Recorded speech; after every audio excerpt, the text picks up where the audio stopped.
O tema de hoje é a parábola da figueira e as 70 semanas de Daniel. O texto base está em Mateus capítulo 24, a partir do verso 32. Aprendei, pois, a parábola da figueira. Quando já os seus ramos se renovam e as folhas brotam, sabeis que está próximo o verão. O interessante dessa passagem de Mateus 24 é que Jesus cita a parábola da figueira. Mas onde ela se encontraria no Antigo Testamento? Um texto possível para se cumprir essa passagem de Jesus está em Amós capítulo 8, verso 1. O Senhor Deus me fez ver isto. Eis aqui um cesto de frutos do verão. É no final da colheita em Israel aonde se faz a colheita dos frutos. Então por isso está aqui um cesto de frutos do verão. Só que Jesus citou a figueira, mas falou que os brotos estavam se renovando e sabeis que estava próximo o verão. O que Jesus queria destacar aqui são duas coisas: apontar para o verão e para o figo, fruto da figueira. E nesse cesto de frutos do livro de Amós, além dos figos, haviam outros frutos. Mas o que é interessante é que esses cestos são do verão, da época da colheita. E perguntou, verso 2, que vês, Amós? E eu respondi, um cesto de frutos de verão. Então o Senhor me disse, chegou o fim para o meu povo de Israel. Olha que interessante. Chegou o fim para o meu povo de Israel, e jamais passarei por ele. Mas os cânticos do templo, guardem bem essa palavra aqui, templo, mas os cânticos do templo naquele dia, olha só, está dizendo que é no futuro, não era no tempo de Amós. Naquele dia serão uivos, diz o Senhor. Diz o Senhor Deus, multiplicar-se-ão os cadáveres em todos os lugares, serão lançados fora. Silêncio. Ouvi isto, vós que tendes gana contra o necessitado, e destruís os miseráveis da terra.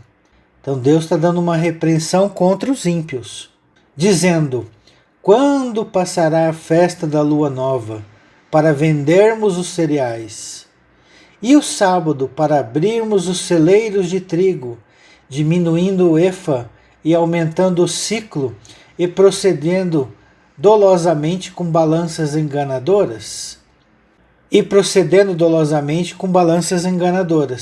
Para comprarmos os pobres por dinheiro e os necessitados por um par de sandálias, e vendermos o refúgio do trigo? Olha que interessante, o verso 3, falando do templo, e que os cânticos do templo seriam esses, de pessoas ímpias, procurando vender produtos com balança enganadora, procurando explorar os necessitados e comprar os pobres por dinheiro. Existem muitas igrejas exploradoras da fé que neste tempo de pandemia estão deixando de lucrar. E elas são as primeiras a querer que voltem a abrir as igrejas, para elas fazerem exatamente isso que está aqui no texto. Verso 7. Jurou o Senhor pela glória de Jacó, eu não me esquecerei de todas as suas obras, para sempre. E por causa disto, não estremecerá a terra, e não se enlutará todo aquele que habita nela? Certamente levantar-se-á toda como o Nilo, será agitada e abaixada como o rio do Egito. Sucederá que naquele dia, diz o Senhor Deus, farei com que o sol se ponha ao meio-dia, e entenebrecerei a terra em dia claro. Em Mateus 24 não fala que o sol, a lua e as estrelas vão se escurecer? Então, neste tempo aqui de Amós capítulo 8, verso 9, o sol vai se pôr ao meio-dia e vai entenebrecer a terra em dia claro. Converterei as vossas festas em luto e todos os vossos cânticos em lamentações. Porei pano de saco sobre todos os lombos e calva sobre toda a cabeça. e farei que isso seja como luto por filho único, luto cujo fim será como dia de amarguras. Então imagine para um pai, para uma mãe, perder o seu filho único. Vai contra a lei da natureza. São os filhos que enterram os pais. Mas aqui a gente está vendo que o pai de um filho único vai ter que enterrar o seu filho. Imagine a tristeza. Eis que vem dias, diz o Senhor Deus, em que enviarei fome sobre a terra, não de pão, nem de sede de água, mas de ouvir as palavras do Senhor.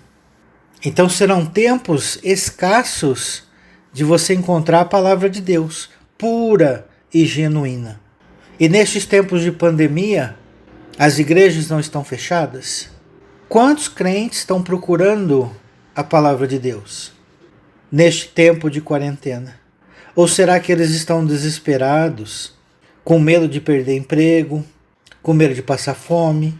Se é proprietário de uma empresa, tem medo dela quebrar, de não ter como pagar as contas? Será que os crentes estão procurando a palavra de Deus nesse tempo? Estão aproveitando este tempo para fazer uma meditação ainda mais profunda da palavra de Deus? Aproveitando que as ocupações da vida física nos foram tolhidas? Nós sabemos que uma minoria tem se mantido atenta em meditar sobre a palavra de Deus, mas a grande maioria, infelizmente, não. Sobre esse texto de Amós 8:11, pegamos o Salmo 74, verso 9. Já não vemos os nossos sinais, já não há profeta, nem há entre nós alguém que saiba até quando isto durará. Então, será que nós sabemos discernir os sinais dos tempos? Será que nós sabemos o que está acontecendo? Ou nós estamos colocando a culpa da pandemia em um país? Ou nós estamos falando que é uma conspiração mundial para ter um governo único? Será que nós estamos entendendo os sinais dos tempos? Será que Deus está olhando isso sem fazer nada? Será que essa pandemia não foi Deus que enviou? Será que Deus não quer chamar a nossa atenção para os tempos que nós estamos vivendo? Certamente que sim. Continuando o texto de Amós, agora no verso 12. Andarão de mar a mar e do norte até o oriente. Correrão por toda parte procurando a palavra do Senhor e não a acharão. Aonde nós encontramos hoje uma palavra fiel? São raros os lugares. São raros. A maioria dos lugares pregam prosperidade. Pregam apenas coisas relativas à vida física. Mas e a vida espiritual? Jesus disse no Evangelho de João, capítulo 6, em que trabalhai pela comida, não a que perece, mas pela comida espiritual. Porque a comida que você come alimenta o teu corpo, mas não alimenta a tua alma, não alimenta o teu espírito. Procurai, pois, alimentos espirituais, que não alimentam a carne, mas alimentam o espírito, alimentam a alma. Naquele dia, as virgens formosas e os jovens desmanharão de sede, sede da palavra. E os que agora juram pelo ídolo de Samaria e dizem: como é certo viver o teu Deus, ó Dan, e como é certo viver o culto de Berseba, estes mesmos cairão e não se levantarão jamais. Depois eu voltarei a entrar nesta passagem, mas agora eu quero falar das 70 semanas. A teologia tradicional, de maneira geral, explica que 69 semanas até a morte do ungido, e que falta uma semana para se cumprir as 70 semanas, e que houve um hiato entre a morte de Jesus e a última semana, o que eles chamam de grande tribulação. E nesse período de 7 anos, haverá 2 períodos de 3 anos e meio, onde o anticristo faria uma aliança por uma semana e seria revelado na metade da semana. E alguns creem que vai ser arrebatado antes desse período de 7 anos, alguns no meio e alguns acham finalmente que vai ser no final desses 7 anos. E depois iniciaria o milênio, o novo céu e nova terra. O meu intuito é mostrar uma outra possibilidade baseado nos estudos que este canal tem feito. E você é livre para decidir se fica com a teologia tradicional ou se você passa a meditar mais profundamente nesta forma de pensar. Então vamos ao texto de Daniel capítulo 9, verso 24. 70 semanas estão determinadas sobre o teu povo e sobre a tua santa cidade, para fazer cessar a transgressão, para dar fim aos pecados, para expiar a iniquidade, para trazer a justiça eterna, para selar a visão e a profecia, e para ungir o Santo dos Santos. Sabe e entende, desde a saída da ordem para restaurar e para edificar Jerusalém, até o ungido ao príncipe, 7 semanas e 62 semanas. As praças e as circunvalações se reedificarão, mas em tempos angustiosos. Depois das 62 semanas, será morto o ungido, e já não estará. E o povo de um príncipe que há de vir destruirá a cidade e o santuário. E o seu fim será num dilúvio, e até o fim haverá guerra, desolações são determinadas. Ele fará firme aliança com muitos, por 1 semana, e na metade da semana fará cessar o sacrifício e a oferta de manjares. Sobre a asa das abominações virá o assolador, até que a destruição que está determinada se derrame sobre ele. Então a teologia tradicional atribui 69 semanas até a morte de Jesus. E que esse assolador, no qual o seu fim se dará, eles dizem que é o anticristo. Esse anticristo fará uma aliança com muitos por 1 semana, segundo a teologia tradicional, e que vai cessar o sacrifício e a oferta de manjares. E como foi dito, a destruição está determinada sobre esse assolador. Será dado fim à sua obra. Eu coloquei aí na tela, bem grande, para que fique fácil de visualizar. Então tem uma dica do profeta: 7 mais 62, até a morte do ungido. E depois uma aliança de 1 semana de pacto, o que completaria as 70 semanas. Agora, o curioso é por que o profeta colocou 7 mais 62, se o período é ininterrupto, desde a ordem de restaurar o templo, desde o tempo lá de Esdras e Neemias, até a morte do ungido, 69 semanas. Por que não foi colocado 69? Porque 7 mais 62. Eu creio que é uma dica que o profeta está dando para o número 7. Mas antes de adentrar nesse último 7, nessa última semana, mas antes eu queria apresentar os erros crassos que a teologia tradicional não entende e enxerga. O primeiro deles, os olãs de Deus. Não entender o que é uma eternidade, um olã. E o que é de olã a de olã, de eternidade a eternidade. Toda a escritura, ela se resume nesse período profético, de 1 semana da criação, um olã. Segundo ponto, Deus faz o bem e o mal. Não saber que tudo provém do eterno, o bem e o mal. Então nós temos a figura de Jesus e de Satanás. Terceiro ponto, que nós somos deuses, nós somos Elohim. Não enxerga que nós somos deuses, espíritos, anjos e que somos pré-existentes. Veja, por exemplo, Jó 38, verso 21, quando ele estava na criação da terra e ele já era nascido naquele tempo. E que, além de pré-existentes, nós sobrevivemos à morte do corpo físico. Eclesiastes 12:7. Quando morre o corpo, o espírito volta para Deus. Jó capítulo 1, verso 21. Nu saí do ventre de minha mãe, e nu voltarei para lá. Então existe a imortalidade da alma. Então, a partir do momento em que os filhos são criados ou gerados, a nossa existência é eterna, como filhos de Deus. Mas podemos ser bons ou maus filhos.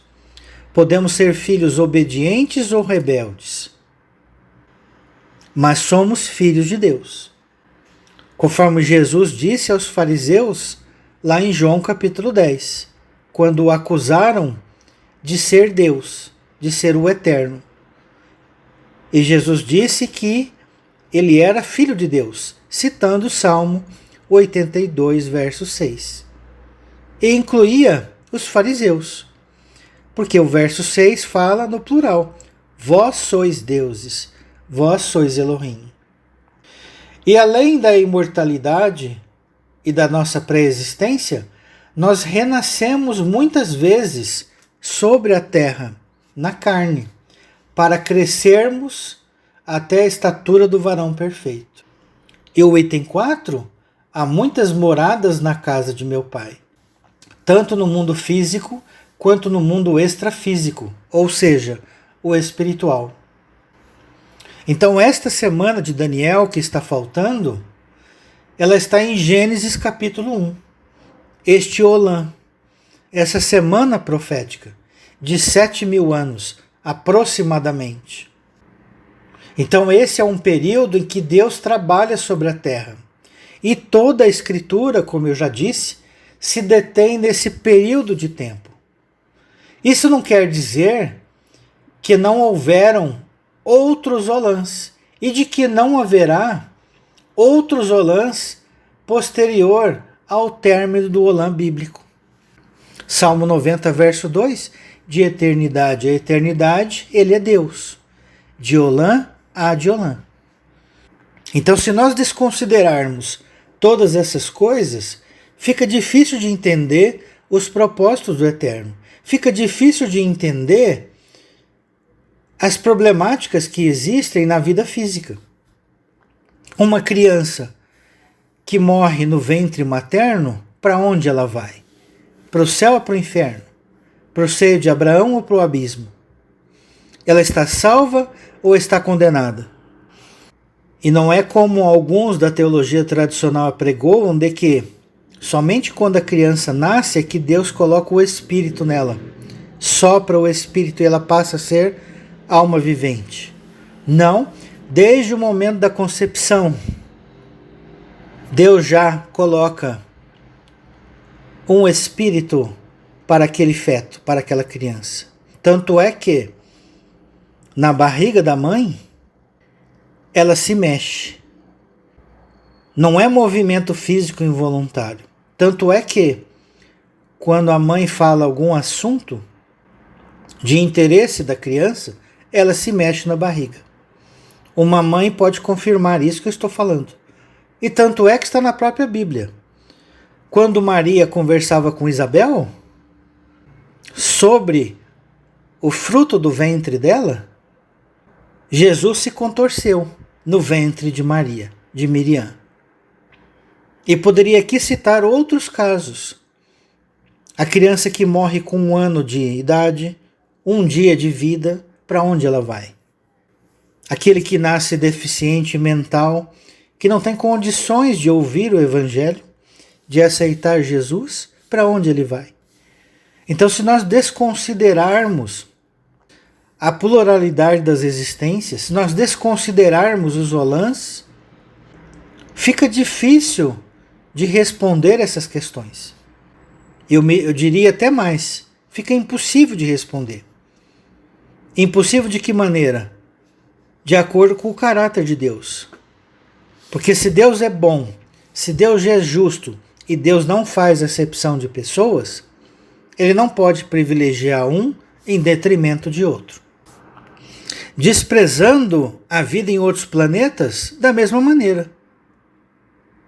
Deus não criou só a Terra como mundo habitado. E se não criou somente a Terra como mundo habitado, o que acontece nos outros mundos? Há ligação entre a Terra e outros mundos? Então a teologia tradicional não pode desprezar essas coisas. Alguns pastores até falam da possibilidade de ter vida em outros planetas, mas em suas pregações eles não aprofundam isso. Em seus estudos não consideram essa possibilidade. E com isso fica como a maioria, na superficialidade, olhando apenas o nosso umbigo. Ficam olhando apenas a nossa vida, nosso planeta. Como se Deus fosse criador de uma obra só. Como se Deus só trabalhasse em 7.000 anos. Como se Deus trabalhasse em 13 bilhões de anos, a idade do nosso universo. Como eu disse, Deus faz o bem e faz o mal. Texto de Isaías 45:7. Eu formo a luz e crio as trevas. Faço a paz e crio o mal. Eu, o Senhor, faço todas essas coisas. É claro que Deus não é mau. Deus é bom. Deus é misericordioso. Então como que Deus faz o mal? Deus faz o mal com a finalidade do bem. Ele é visto como mal pelos seus filhos rebeldes, que levam castigo. É igual aquele filho que leva uma chinelada do pai. O chinelo do pai é mau. Mas se você olhar do ponto de vista do pai, aquela correção, aquela vara da disciplina, conforme diz a Escritura, é para o bem do filho. É para corrigir o filho, é para endireitar o filho. Dói no coração do pai bater no filho. Todo bom pai, toda boa mãe sabe como dói bater nos filhos. Mas é necessário. Se nós quisermos o bem deles, se nós quisermos educá-los. Observe Isaías 54:16. Eis que eu criei o ferreiro, que assopra as brasas no fogo, e que produz a arma para o seu devido fim. Também criei o assolador para destruir. Quem criou o assolador? Foi o Eterno. Então lembra lá das 70 semanas? Que o assolador viria interromper a oferta de manjares e causar o abominável da desolação? Quem criou o assolador? Foi o Eterno. Com uma finalidade: corrigir o povo, castigar o povo rebelde, para que eles se arrependam antes da colheita final. Jó capítulo 15, a partir do verso 20. Todos os dias o perverso é atormentado, no curto número de anos que se reservam para o opressor. O sonido dos horrores está nos seus ouvidos, na prosperidade que sobrevém o assolador. Então olha que texto interessante, esse de Jó capítulo 15. Isaías capítulo 8, verso 13, olha o que Deus disse. Ao Senhor dos exércitos, a Ele santificai, seja Ele o vosso temor, seja Ele o vosso espanto. Ele vos será santuário, olha só, mas será pedra de tropeço, olha a condição, mas ele vai ser santuário, mas será pedra de tropeço e rocha de ofensa às duas casas de Israel, laço e armadilha aos moradores de Jerusalém. Deus vai habitar dentro de nós, mas vai ser pedra de tropeço para as duas testemunhas do Eterno, para os judeus e para os gentios, crentes em Yeshua. Lembre-se que as duas casas de Israel é espiritual. Os filhos de Abraão é pela fé, não é pela carne e pelo sangue. Então Deus não habita dentro do ímpio? Habita. Então como isso é possível? Porque Deus é onipresente. Ele está em todos os lugares. Acontece que o ímpio se torna tão cego, se torna tão egoísta, pensando apenas em si mesmo e nos seus próprios prazeres, que não enxerga Deus dentro dele. Então, muitos dentre eles tropeçarão e cairão, serão quebrantados, enlaçados e presos. Quem que faz isso? É o Eterno. Então a teologia tradicional precisa compreender mais o papel do mal, o papel de Satanás. Atos capítulo 4, verso 11. Este Jesus é pedra rejeitada. Olha aí. Por vós, os construtores, a qual se tornou a pedra angular. E não há salvação em nenhum outro, porque abaixo do céu não existe nenhum outro nome dado entre os homens pelo qual importa que sejamos salvos. Então o Eterno, ele tem dois braços, o direito e o esquerdo. O direito está Jesus. Nenhum outro nome seja dado entre os homens pelo qual importa que sejamos salvos. E no braço esquerdo de Deus, quem está? Satanás. 1 Coríntios 5,5. Entregue a Satanás para a destruição da carne, a fim de que o espírito seja salvo no dia do Senhor Jesus. Então Satanás, teoricamente, também salva. Satanás nos leva a Cristo.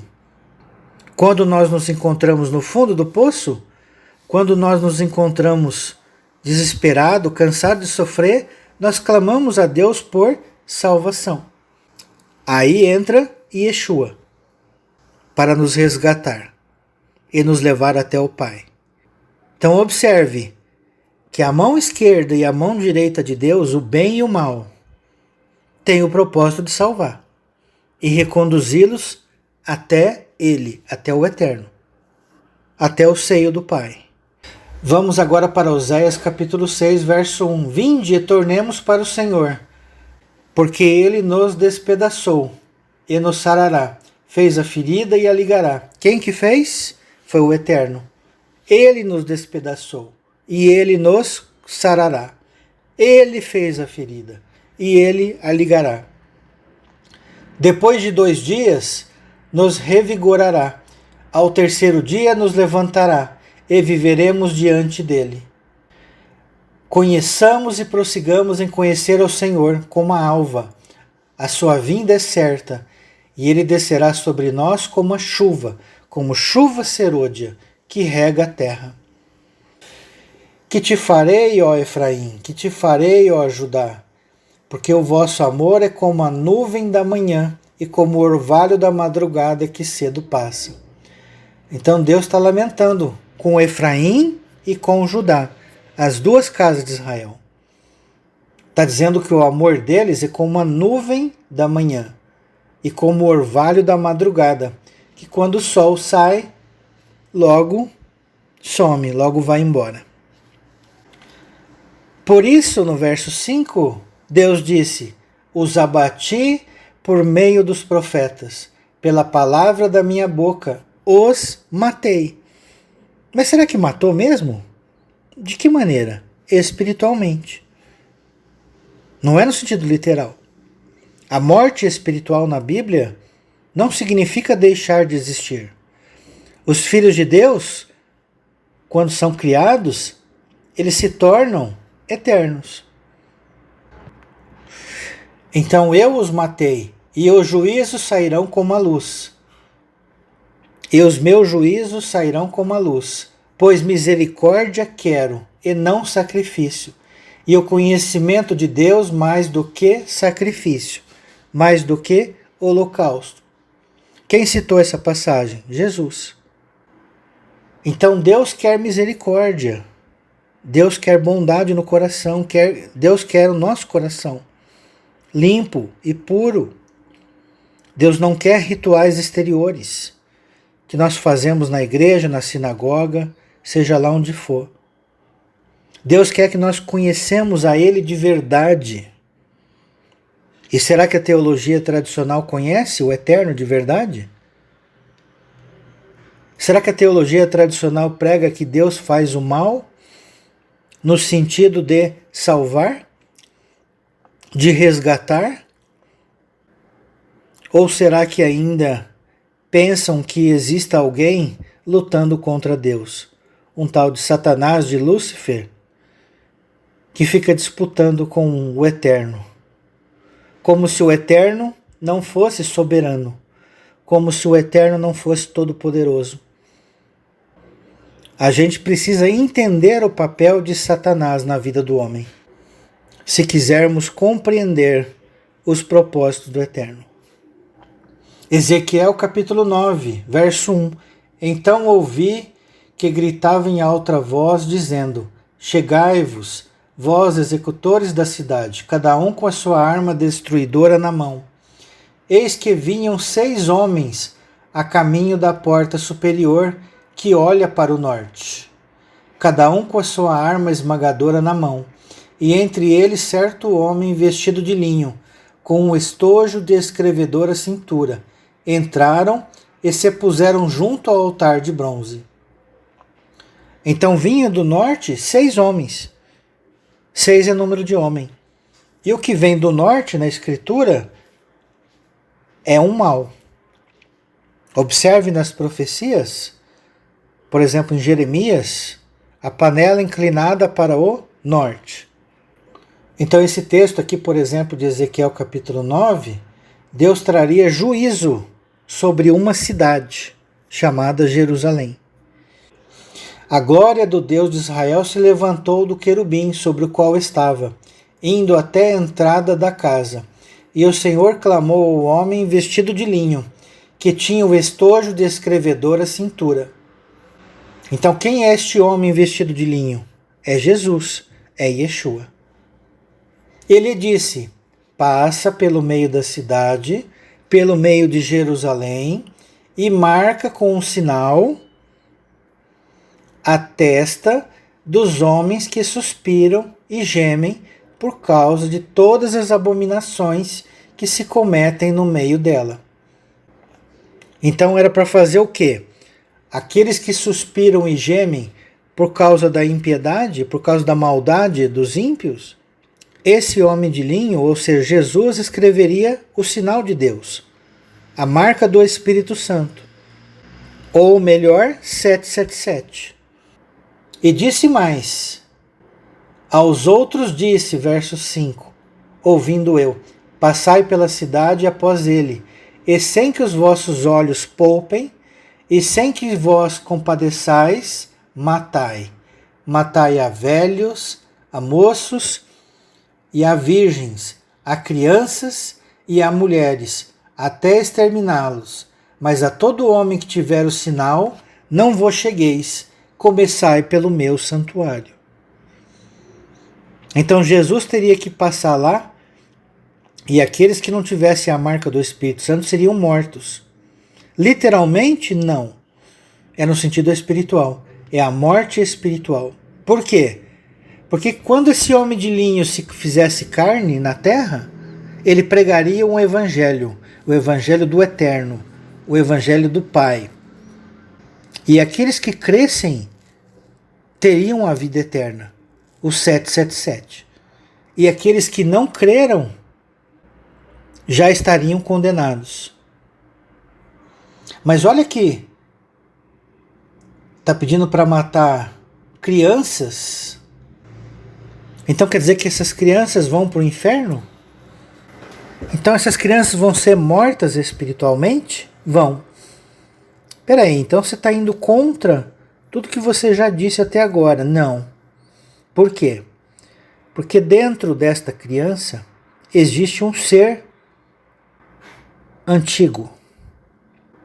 Lembre-se que todo mundo que vai nascer sobre a terra, Deus designa um anjo, Deus designa um espírito para habitar naquele corpo, para viver uma experiência na carne. Então a criança que nós olhamos, ela traz dentro de si um espírito que já viveu antes, que já tem defeitos que traz ao nascer. e que tem também virtudes que traz ao nascer. A gente vê crianças em tenra idade fazendo coisas além da sua capacidade. Algumas têm a capacidade de tocar piano, outras de narrar fatos estranhos à vida daquela criança. Algumas trazem virtudes que podem ser observadas no dia a dia pelos pais, sem que os pais o ensinem. E da mesma maneira podemos encontrar defeitos nas crianças, sem que o pai e a mãe tenham ensinado. São tendências que a criança traz da sua alma, do seu espírito. Então Deus não faz nada de maneira equivocada. Então é por isso que o texto de Efésios, quem se encarna após a morte de Jesus na cruz, como diz lá, vós outrora eram estranhos às promessas de Deus. Estavam mortos em vossos delitos e pecados. Mas agora, ao receber o Messias, vós sois salvos pela graça. Então esse texto onde Jesus passa pelo meio da cidade matando os que têm a marca 666, ela é também repetida na carta de 1 Pedro capítulo 4, verso 17. Porque a ocasião de começar o juízo pela casa de Deus é chegada. Ora, se primeiro vem por nós, qual será o fim daqueles que não obedecem ao Evangelho de Deus?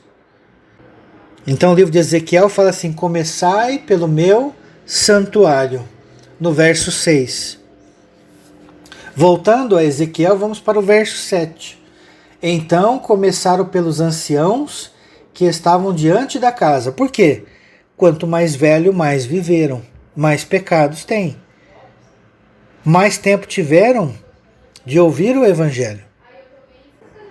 E se não ouviram, serão mortos espiritualmente. Lembre-se, mortos espiritualmente, e não existencialmente. E ele lhes disse, contaminai a casa, enchei de mortos os átrios e saíram e mataram na cidade. Havendo eles matado, e ficando eu de resto, caí com o rosto em terra, clamei e disse, Senhor Deus, dar-se-á o caso que destruas todo o restante de Israel, derramando o teu furor sobre Jerusalém? Verso 9. Então me respondeu, a iniquidade da casa de Israel e de Judá, observa aqui, as duas casas, é excessivamente grande, a terra se encheu de sangue, e a cidade de injustiça. É a Babilônia, lá de Apocalipse 17. Já temos estudos aqui nesse canal falando sobre isso. E eles ainda dizem, o Senhor abandonou a terra, o Senhor não nos vê. Também quanto a mim, os meus olhos não pouparão, não me compadecerei, porém sobre a cabeça deles farei recair as suas obras. Eis que o homem que estava vestido de linho, a cuja cintura estava o estojo de escrevedor, relatou dizendo, fiz como me mandaste. Lembra que Jesus disse, a vontade não é minha, mas daquele que me enviou.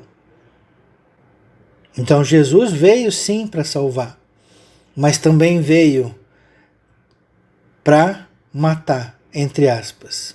Não diretamente, mas indiretamente. Porque o que diz o próprio Evangelho? Quem crê em mim tem a vida eterna. Quem não crê já está julgado. Então o Evangelho que Jesus pregou, que é do Pai, vai julgá-lo, a própria palavra que ele tem proferido. Apocalipse capítulo 9, verso 1. O quinto anjo tocou a trombeta e viu uma estrela caída do céu na terra, e foi-lhe dada a chave do poço do abismo. A teologia tradicional, uma boa parte, diz que é Satanás, mas não é, é Jesus. Esta estrela abriu a chave do poço do abismo, e é Jesus que tem essa chave. E subiu fumaça do poço, como fumaça de grande fornalha, e como a fumaceira saía do poço, escureceu-se o sol e o ar. Também da fumaça saíram gafanhotos para a terra, e foi-lhe dado poder, como que tem os escorpiões da terra. Mas preste atenção ao verso 4. E foi-lhe dito que não causasse dano à erva da terra, nem a qualquer coisa verde, nem a árvore alguma. Quem são essas árvores? Quem são essas ervas verdes? São pessoas, as que têm a marca 777. Observe a continuação. Que não causasse dano à erva da terra, nem a qualquer coisa verde, nem a árvore alguma, e tão somente aos homens que não têm o selo de Deus sobre a fronte. É o texto de Ezequiel. Aliás, o livro de Ezequiel é o livrinho de Apocalipse, que era para pregar o evangelho eterno de novo para uma casa rebelde. Como diz o ditado popular, é ensinar o Pai Nosso ao vigário. Vai ter que ensinar. Por quê? Porque são casa rebelde, se desviaram dos caminhos, engessaram a sua doutrina. Mantém as ovelhas de Deus presas nos seus curraus, engessadas, não deixam as ovelhas crescer. Os pastores não crescem, os padres não crescem e as ovelhas não se crescem também. Porque o alimento que é dado a elas é fraco. Ah, mas ensina a salvação. Sim, ensina a salvação. Mas Deus nos criou não para sermos salvos, mas para realizar toda boa obra. Lá no livro de Efésios. A salvação é só o primeiro passo. Por isso que Deus disse que estaria contra os pastores de Israel e que Ele mesmo guiaria as suas ovelhas. Ele mesmo ensinaria as suas ovelhas. Então nós podemos dizer que Jesus e Satanás são a mesma pessoa. Mas calma, observe, todas elas são chamadas de a estrela da manhã. Uma está em Isaías 14:12 e a outra em Apocalipse 22:16. Então Jesus pode vir como leão da tribo de Judá, como Satanás, para os 666. Ou vir como Yeshua, como Jesus, como Cordeiro, para os 777. Lembre-se de Ezequiel capítulo 9. Lembre de Apocalipse capítulo 9. E vamos para Daniel capítulo 9, verso 17. Nós não estávamos falando das 70 semanas? Mas para entender as 70 semanas, nós temos que entender o contexto que vem antes da revelação do anjo a Daniel, das 70 semanas. Verso 17. Agora, pois, ó Deus nosso, ouve a oração do teu servo e as súplicas sobre o teu santuário assolado.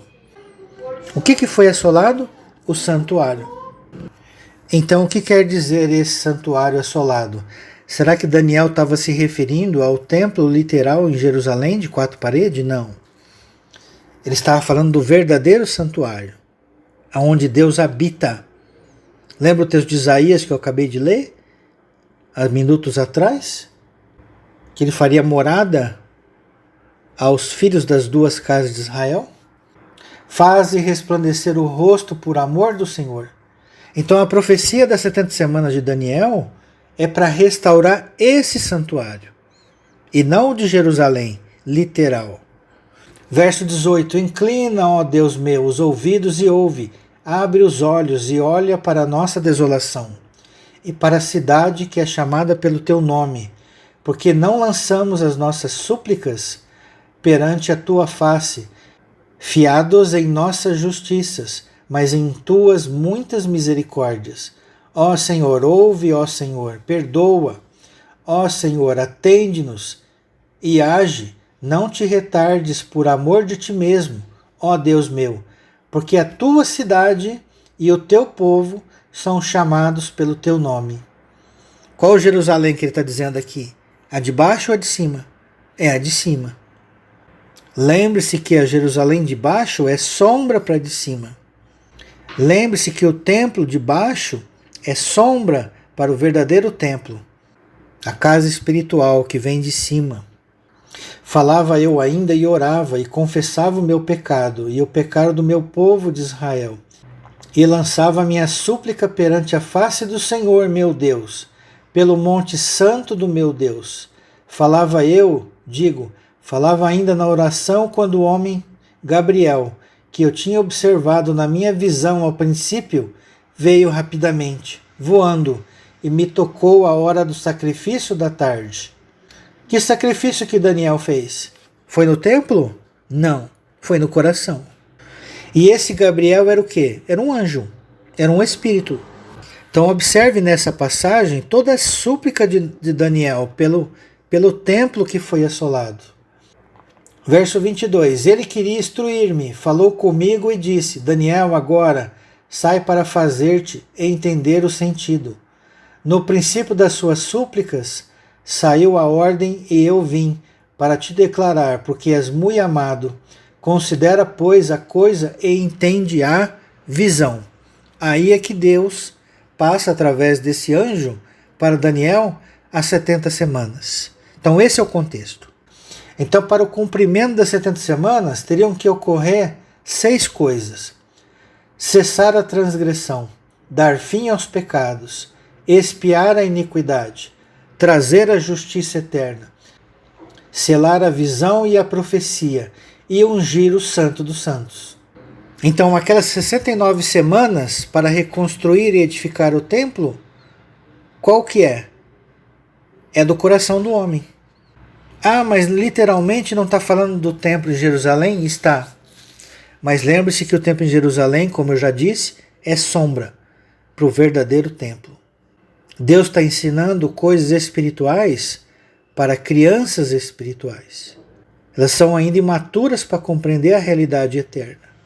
Então, quando vem Jesus, ensina com mais autoridade, com mais profundidade, e ainda mais, após a sua morte, o próprio Deus, o próprio Espírito Santo, é o nosso professor, é o nosso mestre. Nos tem ensinado muitas e muitas coisas que não foram reveladas no tempo do Antigo Testamento e até mesmo no tempo que viveu Yeshua, Jesus. Então, qual é a visão e a profecia que são seladas? Temos que entender o contexto. Vamos para Daniel capítulo 12. Neste tempo se levantará Miguel, o grande príncipe, o defensor dos filhos do teu povo. E haverá tempo de angústia, qual nunca houve, desde que houve nação até aquele tempo. Mas naquele tempo será salvo o teu povo, todo aquele que for achado inscrito no livro. Quem é esse Miguel? É Yeshua, simbolicamente, o defensor dos filhos de Israel. Verso 2: Muitos dos que dormem no pó da terra ressuscitarão, uns para a vida eterna e outros para a vergonha e horror eterno. Aqui está falando no sentido físico ou espiritual? Está falando em primeiro lugar no sentido espiritual. Quem crê em mim tem a vida eterna. Estes foram ressuscitados para a vida eterna. Se eles morressem agora, já veriam o reino de Deus. Aqueles que não creem já foram ressuscitados para a morte, já estão condenados. E se morressem agora, já estariam no abismo, como o rico. E no sentido físico, a ressurreição, ela também ocorre dentro da pessoa. Lembre-se que dentro de nós há uma alma, há um espírito. A alma é o nosso intelecto, nosso pensamento, as nossas emoções. E o nosso espírito é o nosso corpo espiritual. E este corpo espiritual, ele reflete a nossa salvação ou a nossa condenação. Se somos salvos, nós cremos no Evangelho, este corpo é luminoso. Como eu disse, se nós morrêssemos agora, nós já veríamos o nosso corpo. Lembre-se de que Paulo disse lá em 1 Coríntios 15, o corpo espiritual não nasce se o primeiro não morrer, se não for enterrado. Mas isso quer dizer que o corpo já não existia? Existia.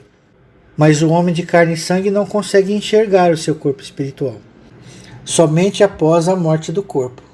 Os que forem sábios, pois, resplandecerão como o fulgor do firmamento, e os que muito conduzirem à justiça, como as estrelas, sempre e eternamente. Então, assim como 1 Coríntios 15, que lá fala que o corpo espiritual tem diferença de esplendor de estrela em estrela, aqui também Daniel 12, verso 3 diz a mesma coisa. Os sábios resplandecerão como o fulgor do firmamento. Tu, porém, Daniel, encerra as palavras e sela o livro até o tempo do fim. Então observe que as 70 semanas, para selar a visão e a profecia, é o tempo do fim. Muitos o esquadrinharão e o saber se multiplicará. Então eu, Daniel, olhei, e eis que estavam em pé outros dois, um de um lado do rio e o outro do outro lado. Um deles disse ao homem vestido de linho, que estava sobre as águas do rio: quando se cumprirão estas maravilhas? Ouvi o homem vestido de linho. Quem é esse homem vestido de linho? É Yeshua. Então ouvi o homem vestido de linho que estava sobre as águas do rio, quando levantou a mão direita e a esquerda ao céu, e jurou por aquele que vive eternamente, que isso seria depois de um tempo, 2 tempos e metade de um tempo, e quando se acabar a destruição do poder do povo santo, estas coisas todas se cumprirão. Aqui no hebraico, 1 tempo, 2 tempos e metade de um tempo, 1 moed, 2 moedes e metade. E o que significa quando se acabar a destruição do poder do povo santo? É quando for tirado o assolador de sobre os filhos rebeldes. Eu ouvi, porém não entendi. Então eu disse: meu senhor, qual será o fim dessas coisas? Ele, porém, vai, Daniel, porque essas palavras estão encerradas e seladas até o tempo do fim. Olha aí de novo, até o tempo do fim. Muitos serão purificados, embranquecidos e provados, mas os perversos procederão perversamente, e nenhum deles entenderá, mas os sábios entenderão. Depois do tempo em que o sacrifício diário for tirado e posta a abominação desoladora, haverá ainda 1290 dias. Bem-aventurado o que espera e chega até 1335 dias. Tu, porém, segue o teu caminho até o fim, pois descansarás e ao fim dos dias te levantarás para receber a tua herança. Então observe que Daniel voltaria para receber a sua recompensa. Então, quando terminam as 70 semanas, após o término do Olã. Vamos para Mateus 24, verso 1. Tendo Jesus saído do templo, ia se retirando, quando se aproximaram dele os seus discípulos, para lhe mostrar as construções do templo. Observe aqui, está falando do templo. Mais uma vez. Ele, porém, lhe disse: não vedes tudo isso? Em verdade vos digo, que não ficará aqui pedra sobre pedra, que não seja derribada. No Monte das Oliveiras achava-se Jesus assentado. Quando se aproximaram dele, os discípulos em particular, e lhe pediram: dize-nos, quando sucederão essas coisas, e que sinal haverá da tua vinda e da consumação do século?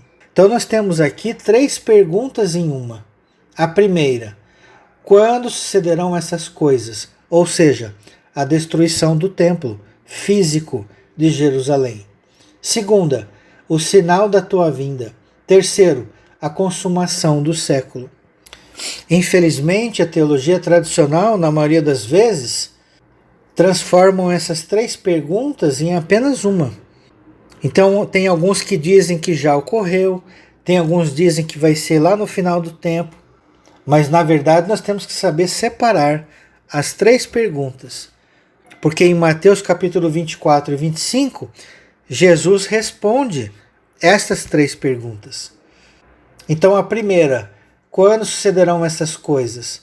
Na destruição do ano 70, foi no passado. O templo literal foi destruído. E os judeus foram espalhados para as nações. O sinal da tua vinda seria na morte da pessoa. Leia Eclesiastes capítulo 12, verso 1 e 2. E outros versos. Porque o sinal da vinda de Jesus é online. não vem o reino de Deus com visível aparência, porque o reino de Deus está dentro de vós. Quem crê em mim tem a vida eterna. O ladrão na cruz disse: Senhor, lembre-se de mim quando vieres no teu reino. E Jesus disse para ele o seguinte: em verdade te digo que hoje mesmo estarás comigo no paraíso. Então a vinda de Jesus é na morte da pessoa, é online. E a consumação do século, que é outra questão, é no final do Olã. Então, como eu já expliquei as 70 semanas, por que a teologia tradicional erra? Por causa daqueles fatores que eu disse lá atrás, no início desse vídeo. E qual é a outra razão? É o texto de Isaías 65, aonde aquelas condições para se cumprirem as 70 semanas era para dar fim aos pecados. E olhe bem o texto de Isaías 65, verso 1. Pois eis que eu crio novos céus e nova terra. Então, segundo a teologia tradicional, aqui é o milênio. O início do último dia de 7.000 anos. É verdade. Porém, vamos continuar lendo. E não haverá lembrança das coisas passadas, jamais haverá memória delas. Mas vós folgareis e exultareis perpetuamente no que eu crio. Pois eis que crio para Jerusalém alegria, e para o seu povo regozijo. E exultarei por causa de Jerusalém, e me alegrarei no meu povo, e nunca mais se ouvirá nela nem voz de choro, nem de clamor. Não haverá mais nela criança para viver poucos dias, nem velho que não cumpra os seus, porque morrer aos 100 anos é morrer ainda jovem. Olha aqui, vai estar ouvindo morte ainda. Mas essa morte aqui nada tem a ver com as 70 semanas. Porque essa morte aqui é a morte física. A morte física, ela rege o mundo físico. Tudo no mundo físico foi criado para nascer, crescer e morrer. A morte espiritual, como eu já disse, é a morte que ocorre dentro da pessoa. A separação dela da comunhão com o Eterno. E que diz mais, verso 20 de Isaías 65. E quem pecar só aos 100 anos será amaldiçoado. Ainda tem pecado. Então, como Jesus veio lá no final, fez a separação de grãos e ainda tem pecado. Então quer dizer que Jesus não resolveu tudo? É isso que a teologia tradicional tem que responder. Porque não compreendem as coisas. Então eles têm que inventar uma historinha. Ah, Jerusalém desce do céu, ela tem uma muralha, e fora da muralha vivem o resto que sobrou da grande tribulação. É esses que morrem, é esses que pecam. Um absurdo. Aqui não está falando desse, está falando dos salvos. Então, por que pecar só aos 100 anos será amaldiçoado? Eles não são os salvos? São. Lembra do que Jesus disse lá em Mateus 24?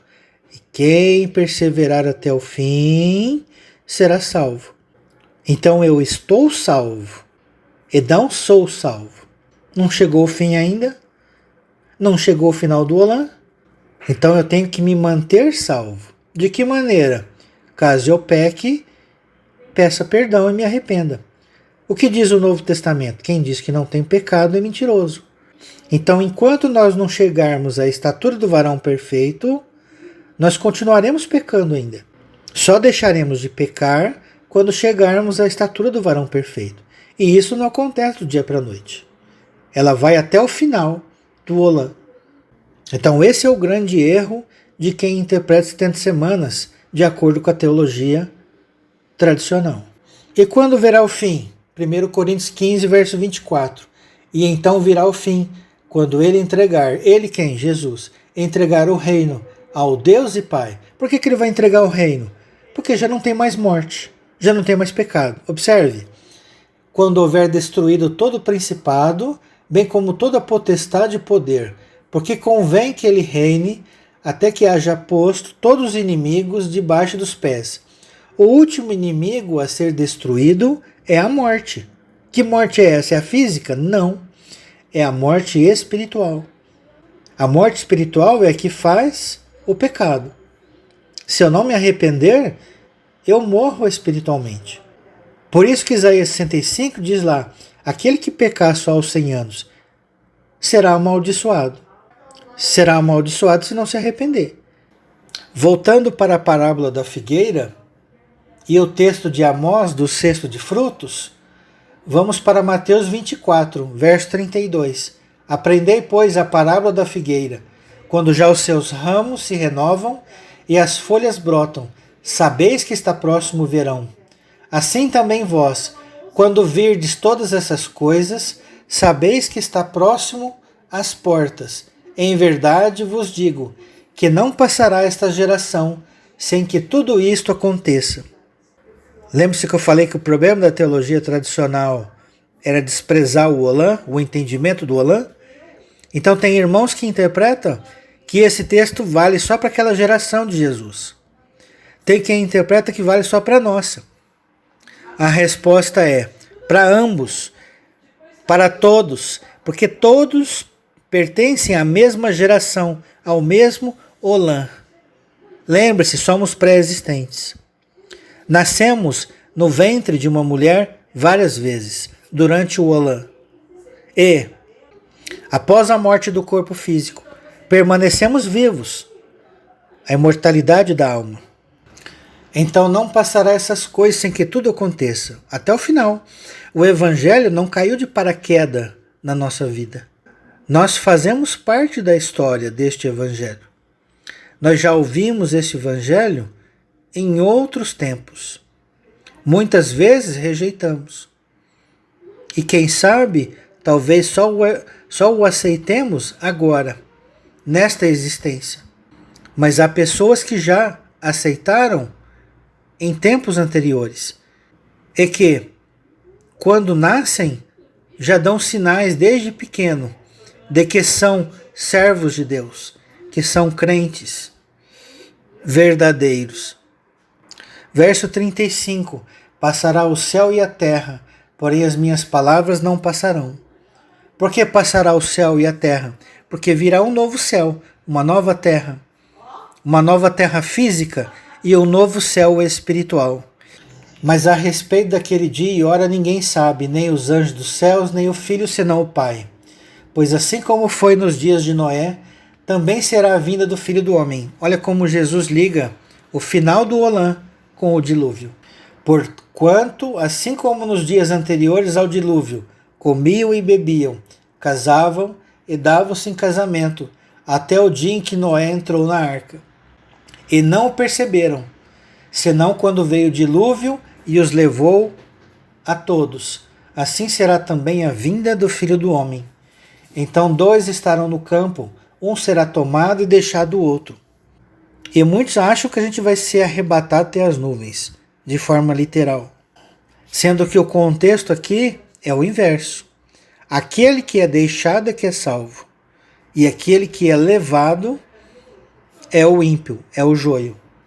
2 estarão trabalhando no moinho, e será uma tomada e deixada a outra. Portanto, vigiai, porque não sabeis em que dia vem o nosso Senhor. Marcos capítulo 11, verso 12. No dia seguinte, quando saíram de Betânia, teve fome. Olha só as dicas que Jesus dá. Lembra da parábola da figueira? Lá no livro de Amós que eu li, que haveria fome, não de comida, mas de ouvir a palavra de Deus. Preste atenção, tudo que Jesus falava era em parábolas.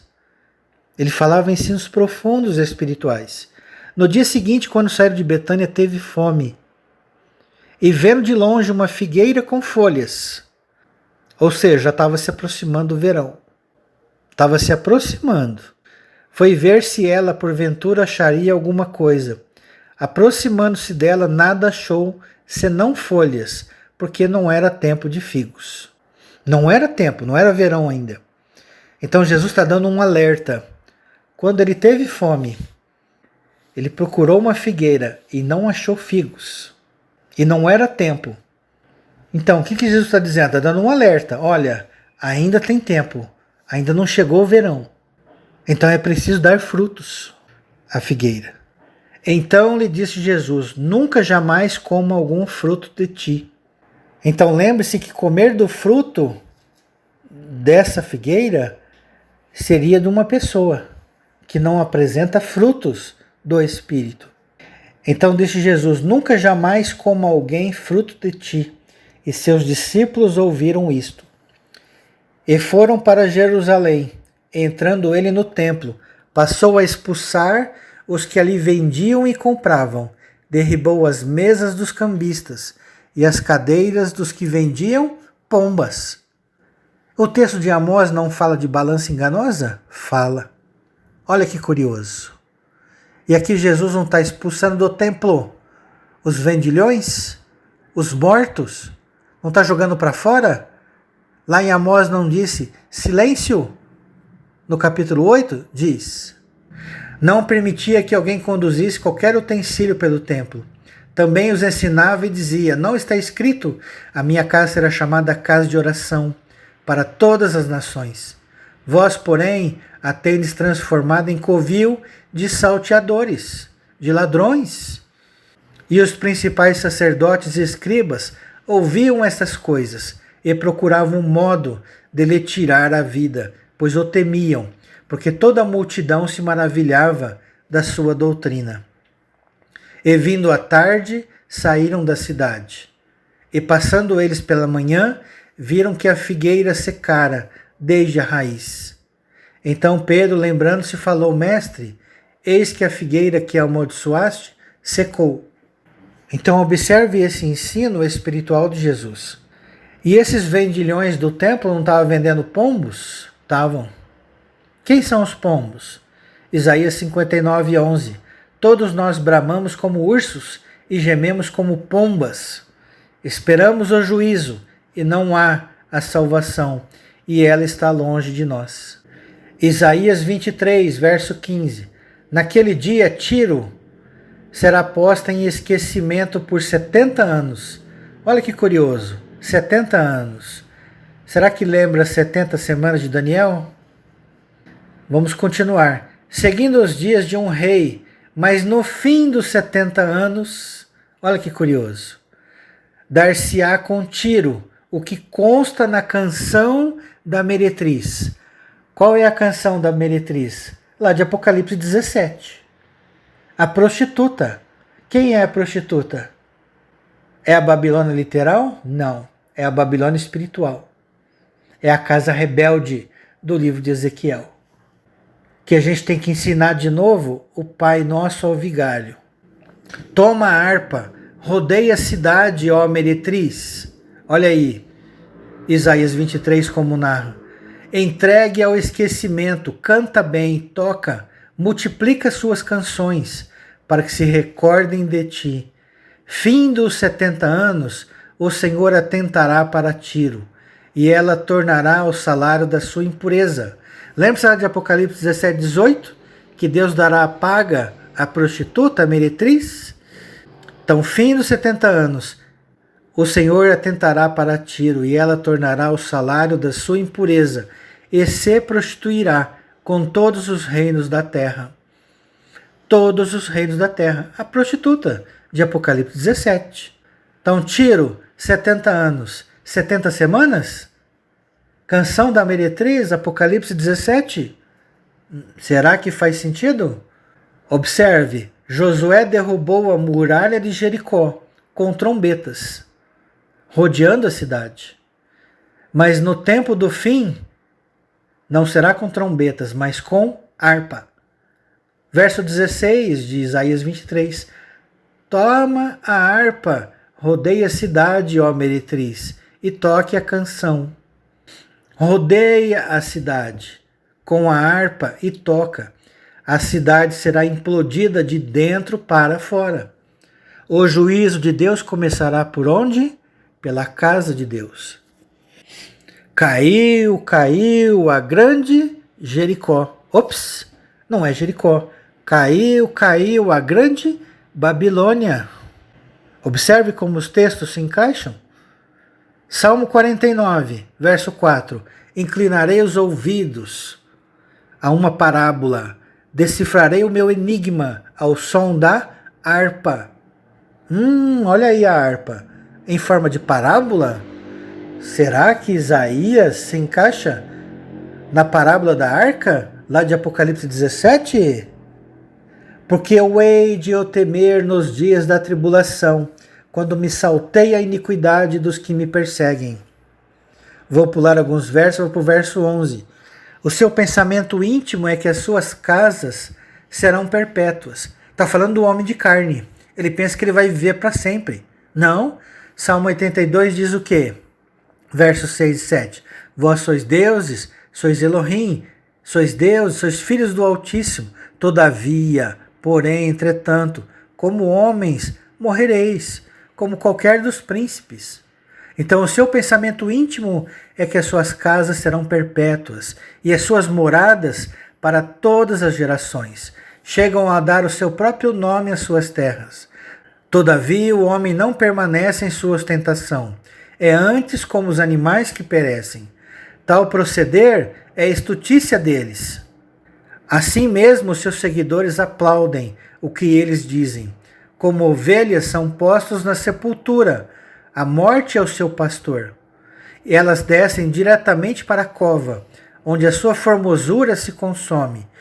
A sepultura é o lugar em que habitam. Mas Deus, olha que maravilhoso, mas Deus remirá minha alma do poder da morte, pois ele me tomará para si. Essa palavra tomará para si é a mesma lá de Enoque. Enoque andava com Deus e o Senhor o tomou para si. Isso quer dizer que Enoque foi arrebatado? Sim, mas não literalmente. Foi arrebatado de que forma? Espiritual. Como que é isso? Enoque morreu e Deus o tomou para si. O Senhor o deu, o Senhor o tomou. Jó capítulo 1, 21. Nu saí do ventre de minha mãe, e nu voltarei para lá. O Senhor o deu, o Senhor o tomou. Lacar, a mesma palavra no hebraico. Vamos para a oferta de Caim e Abel, Gênesis capítulo 4, verso 3. Aconteceu que no fim de uns tempos trouxe Caim do fruto da terra uma oferta ao Senhor. Abel, por sua vez, trouxe das primícias do seu rebanho e da gordura deste. Agradou-se o Senhor de Abel e da sua oferta. Lembre-se desse canal que já apresentei alguns vídeos sobre as parábolas de Gênesis. Salmo 78, verso 2. Promulgarei enigmas e parábolas desde os dias da antiguidade. Então observe, Caim e Abel estão apresentando as suas ofertas. Olha o curioso. Olha que curioso. Caim ofereceu o quê? Fruto da terra, os cestos do verão. Quando será que ele apresentou essa oferta? Foi lá no tempo de Gênesis? Não. Quando que ele apresentou? No tempo do fim. Deixe ambos crescer, joio e o trigo. No final do Olã, vai se fazer a grande colheita. Separação de trigo e joio. Saber quem é Caim, quem é Abel. E Caim não matou Abel? Matou. Em seu coração. Maldito Abel, herege. Só prega falácia. Eu sou o verdadeiro servo de Deus. A minha teologia é verdadeira. As outras são falsas. Por que Caim matou Abel? Lembre-se, Jesus disse que para matar não é simplesmente com um revólver, com uma espada. Eu posso matar um irmão no coração. Ao dizê-lo tolo, raca, herege, falacioso, você não é meu irmão. Então preste atenção, todos aqueles que chamam irmãos de herege. Todos estão procurando a verdade, de todas as denominações e de outros ramos religiosos, do catolicismo, do judaísmo. Então não chamem os outros de hereges. São irmãos nossos, procurando a Deus, como eu, como você, como os pastores também estão procurando a Deus. Existem pessoas exploradoras da fé? Existem. Mas existem os sinceros, em todos os lugares. Então muito cuidado para a gente não matar outros irmãos. As nossas teologias são mais ou menos profundas. Umas respondem mais perguntas, outros respondem menos. Eu não chamo aqui a teologia tradicional de herege. Eu chamo a teologia tradicional de superficial, porque desconsidera pontos importantes. Não porque eu gosto, dói no coração. Porque eu quero que eles preguem a verdade de maneira mais plena, de maneira mais completa. Mas a recíproca não é verdadeira. Quando os pastores ouvem esses estudos, deste canal e de outros que pregam de maneira semelhante o que nós temos pregado, são hereges. Se eu sou da denominação A, eu falo que a denominação B é seita. Eu falo que a denominação B é herege, prega falácia, prega heresias. É natural que até o nosso crescimento total e espiritual, até a estatura do varão perfeito, nós cometemos erros. É natural. Mas o tempo vai nos ensinar a razão. O próprio Deus vai nos guiar pela verdade. Ele vai nos corrigir no devido tempo, se nós errarmos em algum ponto. A edificação do templo depois das 70 semanas. Já estamos encaminhando para o final. Apocalipse 21, verso 1. Vi novo céu e nova terra, pois o primeiro céu e a primeira terra passaram. O mar já não existe.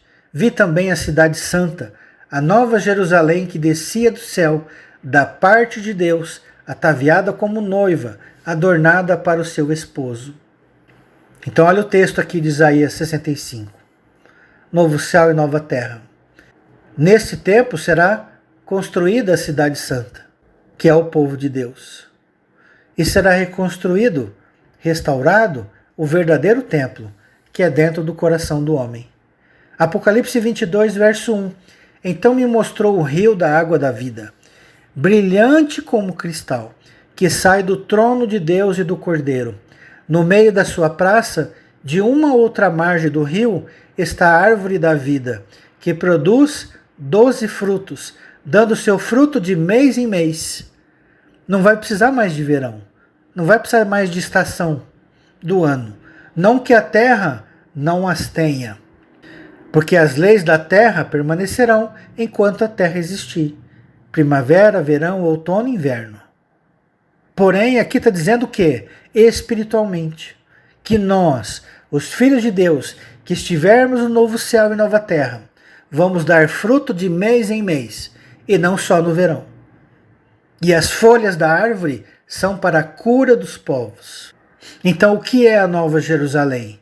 É a Torre de Babel, que inicialmente os homens edificaram, e ela desce do céu, restaurada, não de forma literal, não é uma cidade voadora, mas é os princípios que descem do céu para a terra.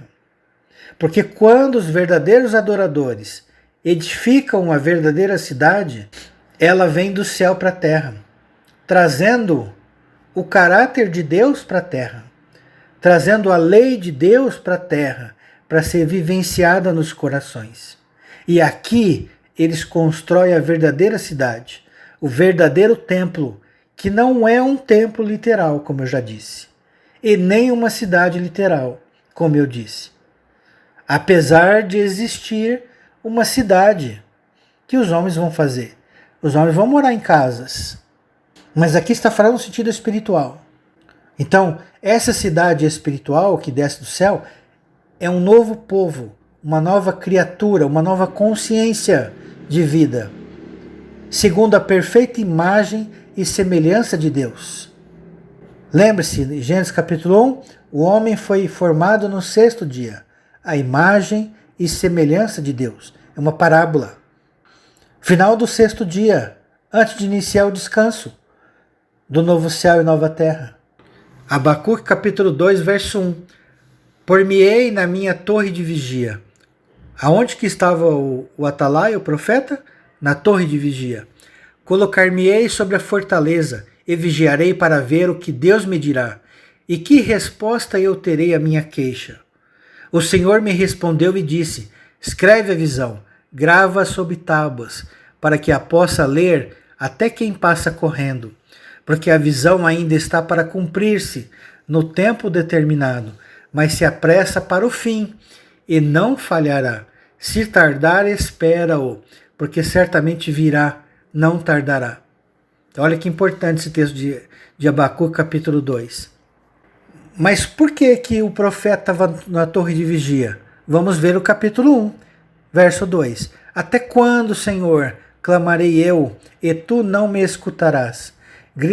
Gritar-te-ei violência, e não salvarás? Por que me mostras a iniquidade e me fazes ver a opressão? Pois a destruição e a violência estão diante de mim, há contendas e o litígio se suscita. Por esta causa, a lei se afrouxa. Por que a lei se afrouxa? Lembra que Jesus disse, no tempo do fim, que o amor se esfriaria de quase todos. E a lei se baseia no amor. Amor a Deus e ao próximo. Então, por esta causa, a lei se afrouxa e a justiça nunca se manifesta, porque o perverso cerca o justo. A justiça é torcida. A verdadeira justiça é torcida por causa dos ímpios, por causa dos rebeldes. Mas bem-aventurado aqueles que têm fome e sede de justiça, porque serão saciados.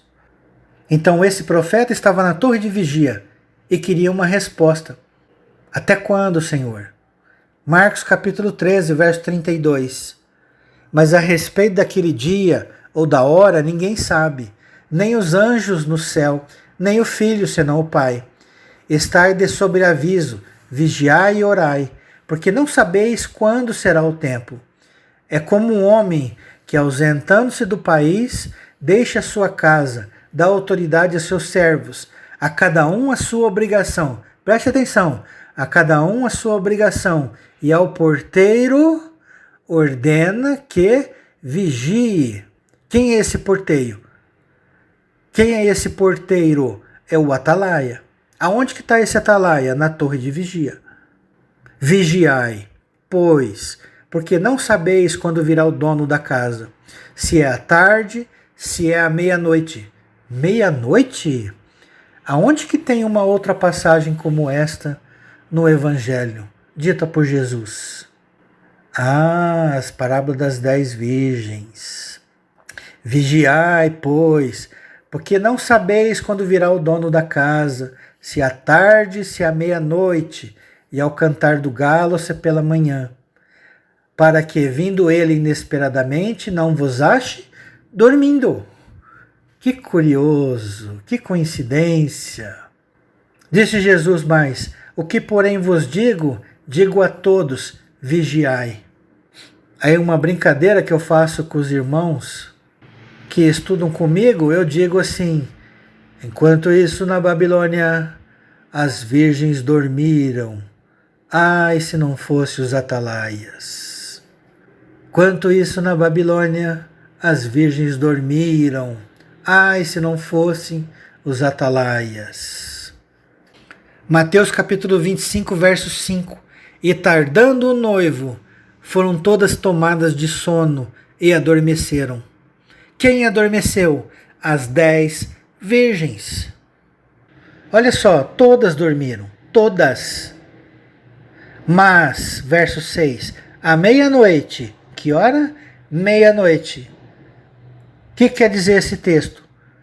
No ponto mais alto da escuridão, das trevas, quando a iniquidade estiver no mais alto grau, quando o joio já estiver crescido até o máximo da sua potencialidade.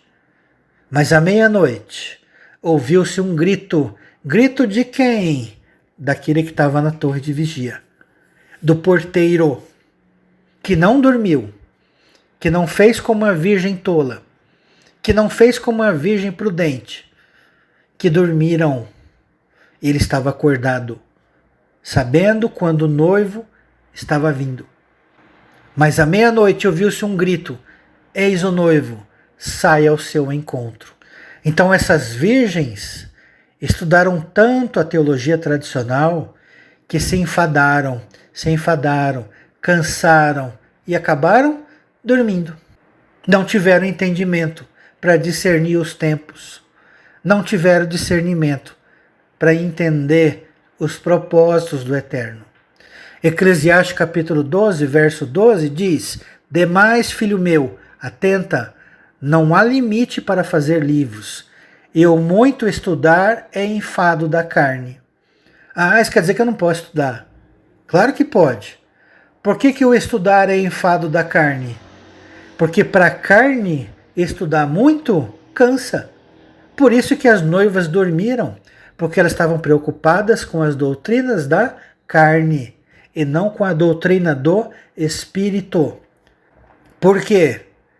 Porque quem olha as coisas espirituais não se cansam. Quanto mais estudam, mais querem estudar.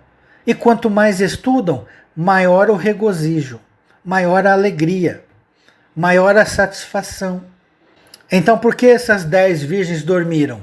Porque estudaram para a carne e não para a sua essência, para o seu espírito. Eclesiastes capítulo 12 ensina. Aliás, Salomão passou Eclesiastes todo falando do homem de carne. O homem de carne morre e não sabe para onde vai. O homem de carne morre e todas as suas obras se perdem. Só que em Eclesiastes 3 tem uma dicasinha lá. Salomão pergunta, morrendo o homem, o espírito vai para cima e o animal? E o espírito do animal, quando ele morre, vai para baixo? As pessoas não sabem ler os textos bíblicos em profundidade. Infelizmente. Precisa Deus nos chacoalhar. Acorda, meu filho. Acorda, minha filha. Em Eclesiastes 12, Deus ensina. Morrendo o corpo. Salomão passou o Eclesiastes todo falando do homem de carne. Aí ele termina de que maneira? Morrendo o homem, o corpo volta ao pó e o espírito volta a Deus que o deu. O Senhor o deu, o Senhor o tomou. Então é por isso que Eclesiastes 12 fala: estudar muito é enfado da carne. Mas para quem estuda para o espírito, não se cansa jamais e não dorme. E Eclesiastes também diz, Salomão, verso 11: as palavras dos sábios são como aguilhões e como pregos bem fixados, as sentenças coligadas, dadas pelo único pastor. Eu mesmo guiarei as minhas ovelhas, e os sábios entenderão, porque eu falarei com eles. Então que os irmãos que ficaram até aqui, que não dormiram, que não se cansaram, que não se enfadaram, e têm o desejo de estudar mais e mais, estes estão aptos a compreender mais e mais as verdades do Eterno, a entender os olãs do Eterno, a entender a nossa preexistência, a nossa imortalidade e as vidas sucessivas que passamos na carne. Vamos entender a pluralidade dos mundos habitados. Na casa de meu Pai há muitas moradas. Nós somos deuses. Nós somos Elohim. Deus nos criou para viver a vida eterna. Deus colocou no homem a eternidade. Deus colocou no coração do homem, melhor dizendo, a eternidade. Sejamos, pois, sóbrios, estejamos acordados para entender os sinais dos tempos. E Deus falará a cada um de nós, porque Ele mesmo prometeu: eu vou guiar as minhas ovelhas. E Deus não faz nada sem antes avisar primeiro aos seus santos profetas. Mas para isso nós precisamos nos colocar na torre de vigia e não dormir. O sono profundo da carne. Espero que os irmãos tenham gostado de mais este estudo. Um abraço a todos e shalom, shalom.